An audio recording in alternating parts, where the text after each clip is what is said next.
Hello everyone, I, Dr. Seema Tandon, on behalf of RRTC team, welcome Dr. Urmila Singh, a Senior Professor of KGNU, and all the participants who have taken out time to attend this very important session on assisted vaginal delivery.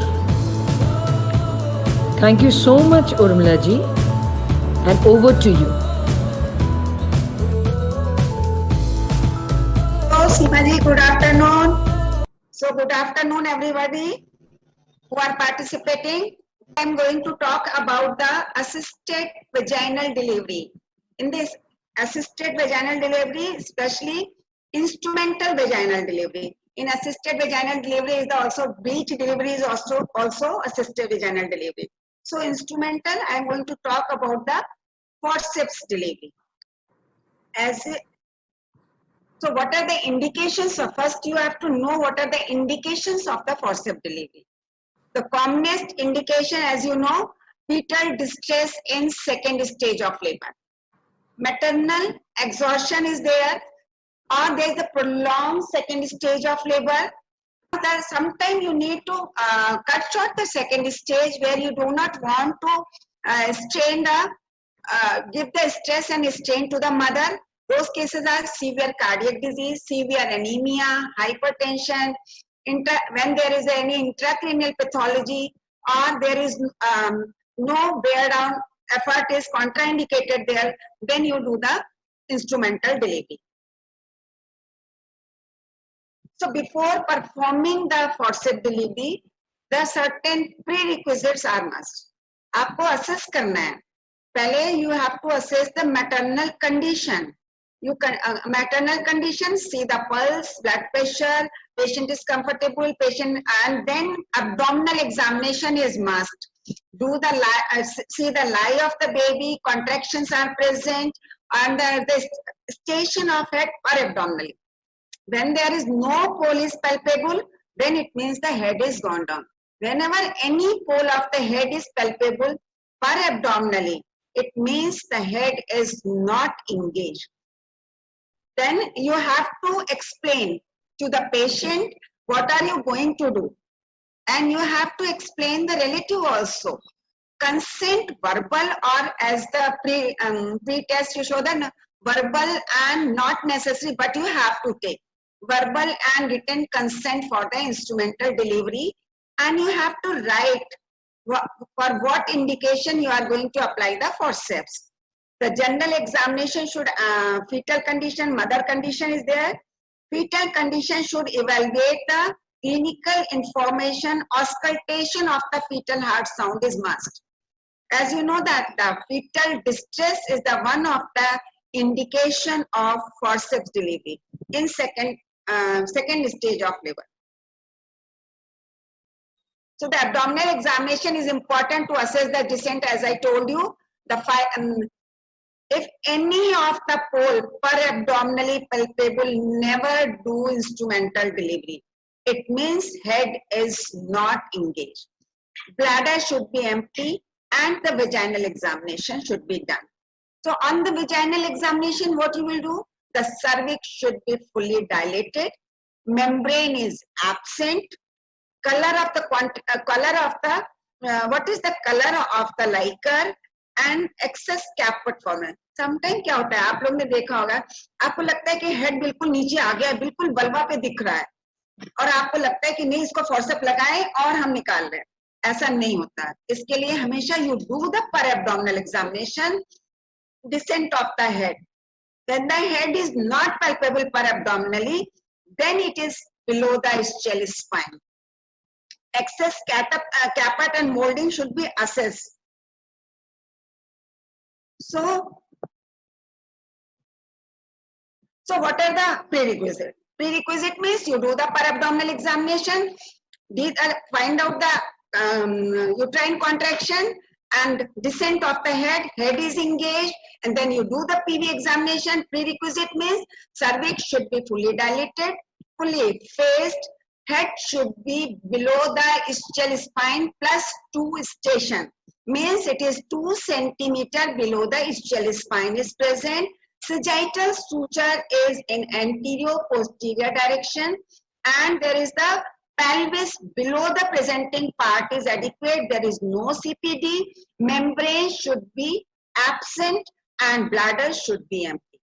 ये सारी चीजें हो तभी आप forceps apply करेंगे. Contractions आना बहुत जरूरी है. If there is no contraction, means good uterine contraction, at least 3 contraction in 10 minutes time. If the contraction is less, then you can give the oxytocin in the drip for the augmentation of the increasing the contraction. When there is the head is, as you know, the forceps is only applied on the head. Head means it is vertex presentation, or it could be the face presentation, but when the mentum is anterior. When the chin is posterior, mentum means chin. Chin is posterior, and for face presentation, that is indication for the cesarean section.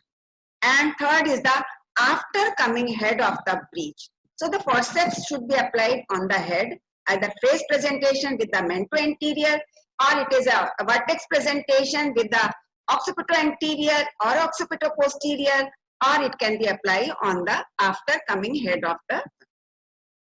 So what analgesia you will give for this forceps delivery? You get the pudendal block can be given, but when the head is on the vulva and you are going to apply outlet forceps, sometimes there is no requirement of pudendal block, only you give the infiltrate the perineum at the proposed episiotomy site. And the local anesthesia, that is 1% xylocaine. And you know that supply is 2% xylocaine. So how will you make the 1% xylocaine? For that, you take the 5 ml of xylocaine, 2%, and add the 5 ml of normal saline. It will become 1% of plain ligno. So this is the forceps. There's a mnemonic hai, forceps application, that is forceps or should be fully dilated. O for os, fully dilated, and rupture of the membrane. C is the contraction should be present, and cervical dilatation should be there. E is the empty the bladder, give the episiotomy if needed. Pelvic P is the pelvic adequacy. Presentation is vertex, head at +2 station. Sagittal suture is antero-posterior diameter. So this is the prerequisite. Remember, if the head is at +2 station, then you apply the forceps. So these are the prerequisite of the forceps. So how will you apply? How will you apply the forceps for that procedure? You have assessed the patient, maternal condition, fetal heart sound, uterine contraction, pelvic assessment for the prerequisite, and thereafter you do the part preparation. If needed, catheterization, part preparation, draping, and along with that, you prepare yourself. Once you put the mask, gown, gloves, and then you do the part preparation, and then again assess. You do the PV examination, and all the prerequisites are fulfilled. Then you apply the forceps. Usually we apply the outlet forceps, and the forceps. What is the forceps? You know that the forceps has 2 blades. It has left blade, and I will demonstrate in the when I will do the demonstration, I will show you the forceps. It has 2 blades, left blade and right blade. The left blade, which is corresponding, which will be applied on the left side of the mother, and the right blade, which will be applied on the right side of the mother. So it is left and right. Left blade is always lower than the right blade. So whenever you are locking the forceps, that is the right blade is over the left blade. Each blade has its part. That is the blade, shank, and handle. Okay? Blade is usually fenestrated for the firm grip, and there is the shank is the small part which is joining the blade to the handle. So this is and the blade has 2 curves. It has a cephalic curve and the pelvic curve.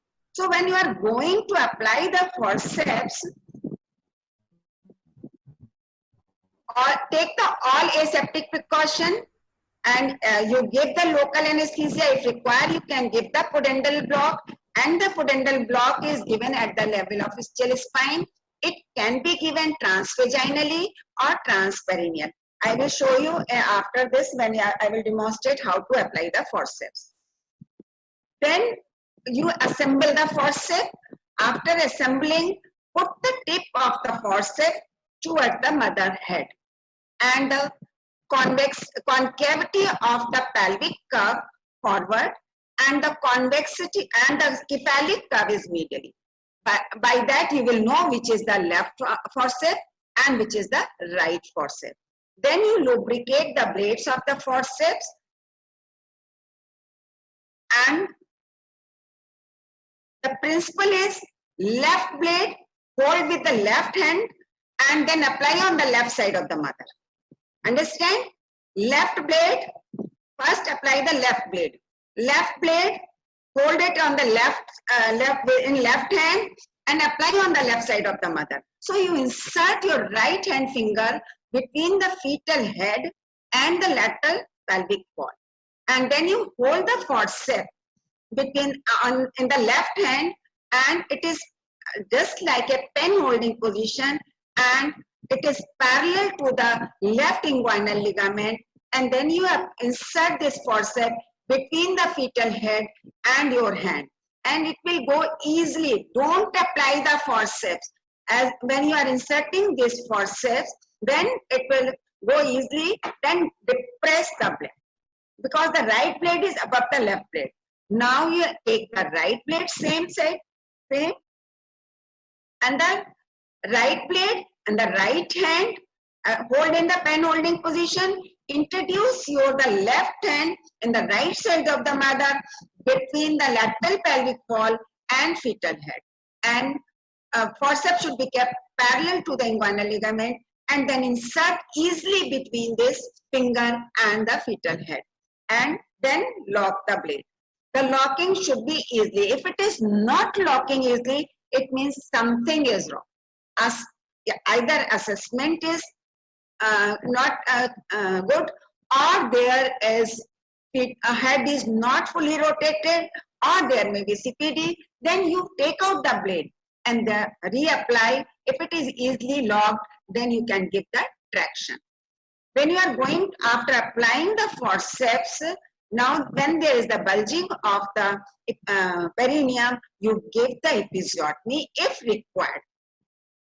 Then you give that steady traction on the forceps, and it should be the horizontal.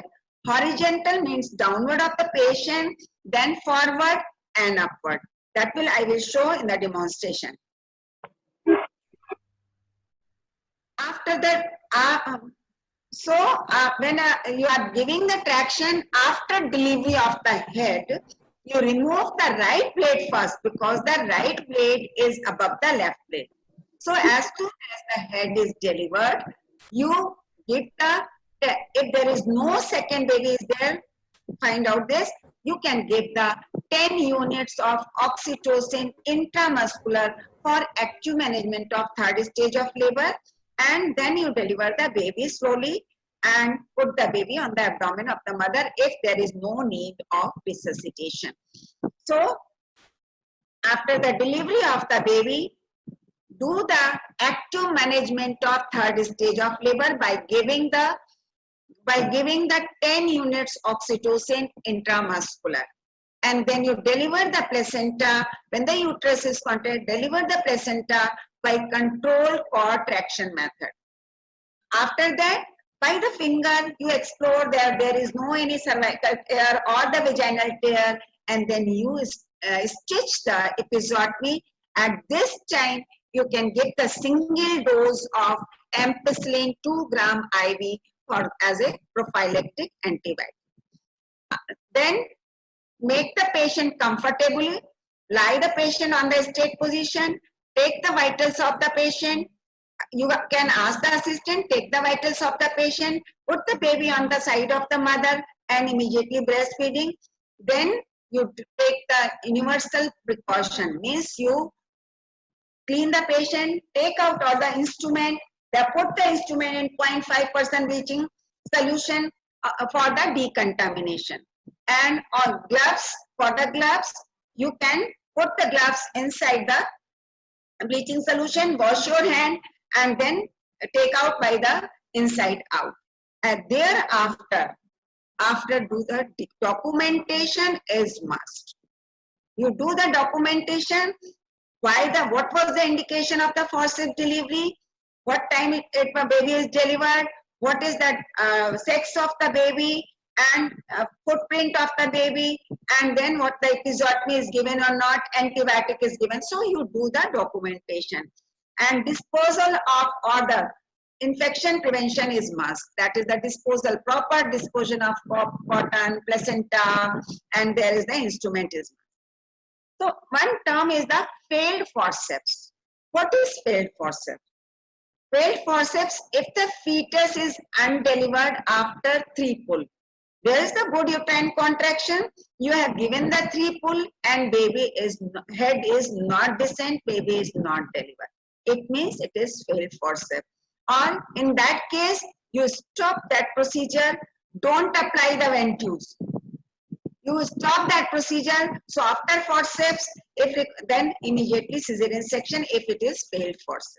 So the failed forceps means there is no descent or delivery of the baby for the with the 3 pulls. So remember, if there is the failed forceps, indication for the cesarean section.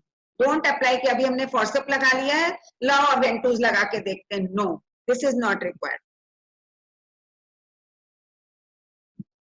There is a certain complication due to the forceps from the fetal complication and maternal complication. The fetal complication, these complications are rare when you are applying the जबरदस्ती forceps लगाने लगते हो तभी होता है, otherwise नहीं.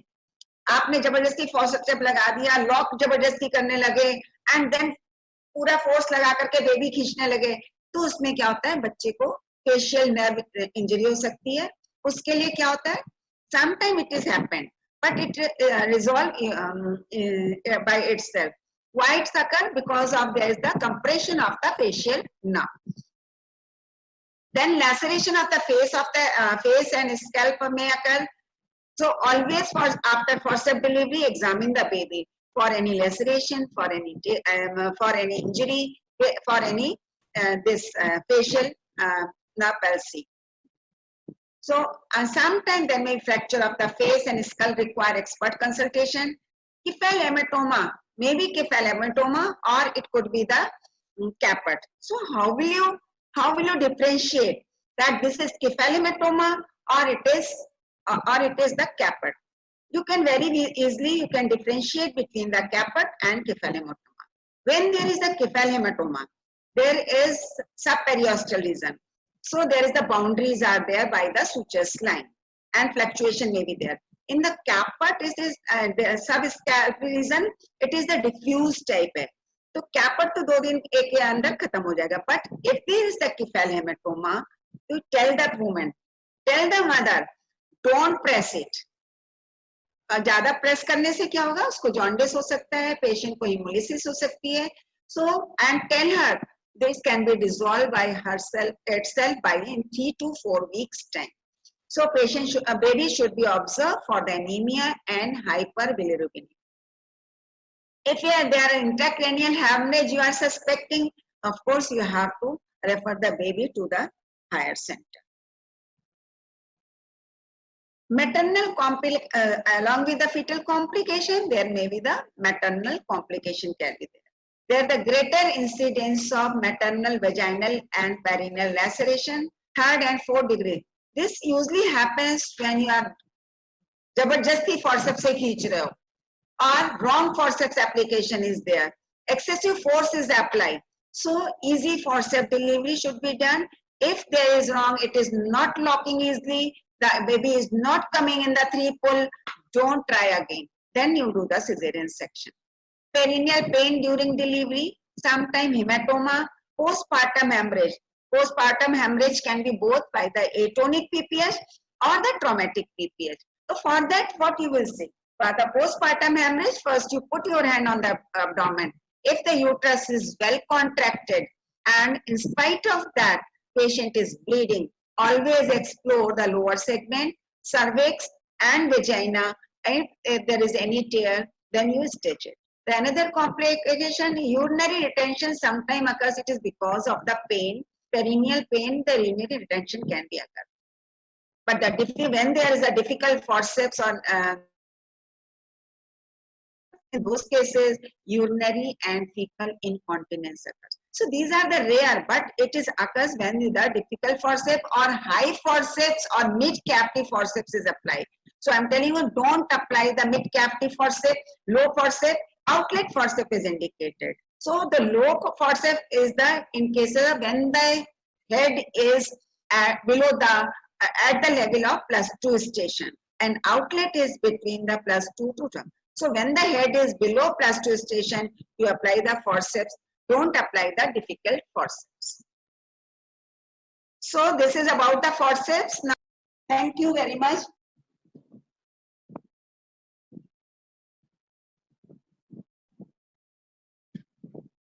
Good afternoon, everybody.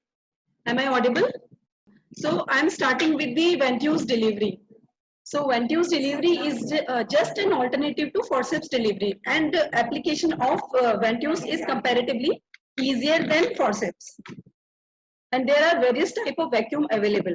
So this is just a picture of various vacuums devices. This is silicone cup kiwi device, which is easily available nowadays. So what are the advantages of ventouse over forceps? The application is easy. You need not to require very much expertise in ventouse application, and there is less risk of excessive friction. There are chances of comparatively excessive friction in forceps delivery, and there are less chances of perineal tear, vaginal tear in the vacuum delivery, and episiotomy may or may not be required. Local anesthesia is usually required in form of perineal infiltration, and there are less chances, or you can say no risk of facial nerve injury in cases of vacuum delivery. So what are the disadvantages of vacuum delivery? There are increased risk of intraventricular hemorrhage in preterm babies therefore it is not applied in preterm babies. So overall, you can say the maternal complications are more in forceps delivery, fetal complications are more in vacuum delivery. So indication are just like as forceps delivery. So indication are maternal exhaustion, prolonged second stage of labor, fetal distress, delivery of second twin. Yes, you can apply in delivery of second twin also, and prophylactic. Prophylactic in the form of such as patient is having heart disease, severe preeclampsia. When you want to cut down the second stage of labor, severe anemia, and patient is sedated, patient of transverse myelitis, when the lower limb are not working, paralytic patient. So in these patients you can apply for you can go for instrumental delivery. And what are the contraindication of ventouse? So contraindication, one of the most common contraindication is preterm. You cannot apply vacuum in preterm. Less than 36 weeks, you cannot apply ventouse. And the fetuses in which you are suspecting bleeding disorder, so you will not apply ventouse. Face presentation, CPD, fetal macrosomia, and intrauterine death. So these are the contraindications. Following recent scalp blood sampling, usually we do not do fetal scalp blood sampling. So these are the contraindication of ventouse delivery. So how you apply ventouse? First, you screen out the patient whether this patient is suitable for instrumental delivery or not. So head to toe complete examination of patient is must. You should do the patient should fulfill the criteria of instrumental vaginal delivery. So head to toe complete examination of patient. Per-abdominal examination is must. You will see the contraction. Fetal heart is the location of fetal heart, and whether fetal distress is there or not. And then you assess the per-vaginal examination and assess the whether patient is fit for instrumental delivery or not. As the ma'am has told, the per-abdominal examination, no pole should be palpable. No fetal pole should be palpable, and the fetal heart should be in the midline just above the pubic surfaces. Then in PV examination, bladder should be empty, first and foremost prerequisite. Then or should be fully dilated, membrane should be empty, membrane should be absent, sutures in anterior-posterior diameter, and head should be at +2 station. These are the prerequisites for the venous delivery. And one of the most important is written informed consent. In the era of medical legal, you should take the consent of instrumental vaginal delivery, either for the forceps or for venous. So conditions required for any instrumental delivery, just to check for the prior application. And there are various cups available in the various diameter, like 4 centimeter, 5 centimeter, and 6 centimeter. And the when you should assess in the PV examination, for vaginal examination, you should assess the occiput, where the posterior fontanelle, where is the anterior fontanelle, and the most important for vacuum delivery is flexion point, which is 3 centimeter anterior to posterior fontanelle. When you assess the posterior fontanelle, it is assessed by its shape, which is triangular. It is triangular in shape, and flexion point is 3 centimeter anterior to posterior fontanelle.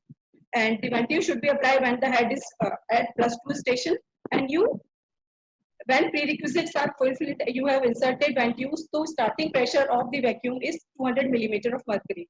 When you apply the pressure, you just have to check any maternal tissue has come inside or not. You just check around the vacuum cup, and the position in relation to sagittal suture and the posterior fontanelle should be rechecked, and inclusion of the vaginal cervical tissue should be excluded. And the vacuum pressure which is created is maximum is 600 millimeter of mercury. Prior to traction with the uterine contraction, you give the traction with the maximum uterine contraction and bearing down upward. If the patient is not having contraction, you can start the oxytocin drip. And the traction needs to be applied in the direction of cause of flexion or in the direction of maternal pelvis, which is when the head is at the +2 station, the direction of pull will be just like horizontal, forward, and upward. When the head is delivered after with the extension, you just release the pressure, and there may be a soft tissue swelling at the head of the fetal head. This is just called chignon, and it usually disappear into 2 to 3 days. So what are the precautions while applying the cup? Apply the cup as near as the posterior fontanelle as possible, because when you apply the cup at the nearer to the posterior fontanelle, the chances of maintaining flexion is more, and anterior placement nearer the anterior fontanelle will aggravate the deflection of head, and delivery will be difficult. Asymmetrical placement relative to sagittal suture will aggravate the asynclitism, which increase the deflection of head, and chances of delivery will be delayed, and the chances of maternal trauma will be more. And apply the you should apply the vacuum device on the bone, not on the fontanelle, and do not apply in the preterm fetus. Less than 36 weeks are not in the indication of vacuum delivery. And never use the cup to actively rotate the fetus head. So sagittal suture should be in anterior-posterior diameter, and head should be at always +2 station or below. And the first pull helps in the find out the proper direction of the pulling. When you pull after the applying the pressure, you will come out to know what is the direction of pull, and do not continue to pull between contraction. This is most important. When the patient is having contraction, you just pull with the height of contraction. Do not pull in between. And maximum pull which are required, these are 3 pull in 30 minutes. With the progress and the absence of fetal distress, continue with the guiding of pulls and maximum 3 pulls in 30 minutes. So what is failed ventouse? Failed ventouse is when the fetus head is not descending with the maximum 3 pulls. The fetus is undelivered after 3 pulls, and the cup pop-offs. Suddenly pressure releases and pop off after twice, prior direction to pull. These are failed ventouse. Every application should be considered as a trial of vacuum extraction. Do not persist if there are no descent of every pull. अगर एक भी पुल के साथ head decent नहीं हो रहा है तो मैक्सिमम ट्राई आपको नहीं करना है. और 30 मिनट्स तक करना है, 3 पुल, डिसेंट नहीं हो रहा तो आपको एक इंस्ट्रूमेंट के बाद दूसरा इंस्ट्रूमेंट अप्लाई नहीं करना है.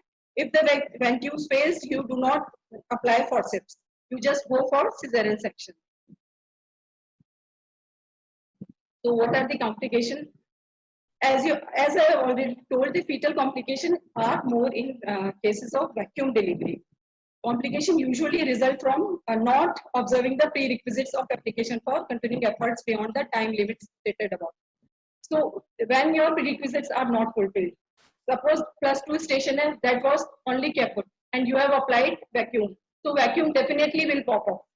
If there is caput formation, you cannot apply vacuum on that. So fetal complications are more localized scalp edema, which usually disappear in 24 to 48 hours. Cephalometoma, as ma'am has already told about this, cephalometoma is localized collection of blood between the suture lines, and it usually takes 3 to 4 weeks to disappear cephalometoma, and the complication of jaundice, severe anemia, and scalp abrasions may occur. There may be chances of intracranial bleeding. Fetal having the bleeding diathesis are at the more chances of developing intracranial bleeding. Maternal complications are same, perineal tear, vaginal hematoma, PPH, and retention of urine when the patient is having severe pain. So prerequisites are same as in the form of forceps delivery. You have seen the prerequisites. On the per abdominal examination, there should be no pole palpable, fetal heart must be there. Then bladder should be empty, sagittal suture should be an anterior posterior diameter. If pelvis below the presenting part should be adequate. There should be no cephalopelvic disproportion. And +2 station, after fulfilling the prerequisites, you apply the vacuum, and we will demonstrate in the demo.